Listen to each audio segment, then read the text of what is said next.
Ես Գագիկ Դարուշի խաչատեղն ու 6 տարի է դերոզիային հիվանդ է։ Ինչ է կատարվում այս երկրում։ Եվրոպայում մեր նման հիվանդներին ապրել տրանսպորտ է տալիս, անում բերում են, իսկ դուք փոխանակ բարելավեք մեր նման հիվանդներին, դուք բարձրացնում եք տրանսպորտի գինը։ Ինչից ելնել է, որ 24,000 դրամ թոշակ եք տալի դրա համար, ոնց եք տա մենք գնալու գան։ Բացատրեք ես խնդրում եմ։ Մինչև երբ պետք է այդ շարունակվի։ Փոխանակ գները իջացնեք, դուք ավելի բարձրացնում եք։ Մենք ի վիճակի չենք այդ գումարով 150 դրամով գնալ տրանսպորտից օգտվեք, որը գնալ գալ ամեն մարդու գրպանի չկա այդ գումարը, որ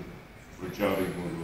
որը գնալու գալու համար։ Իսկ ձեր տված ընդհանուր եք 24,000 դրամ թոշակը։ Դրանով ես ոնց անեմ, տրանսպորտ եմ, թե ուտեմ, թե ջուր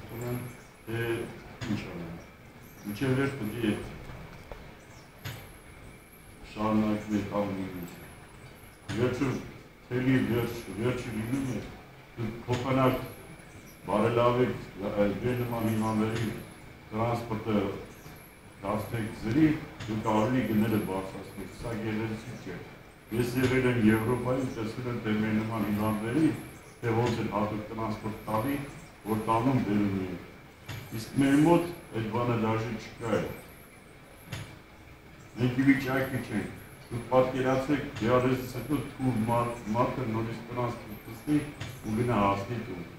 Գեղեցիկ բան չի։ Ես դեմ եմ 150 դրամի։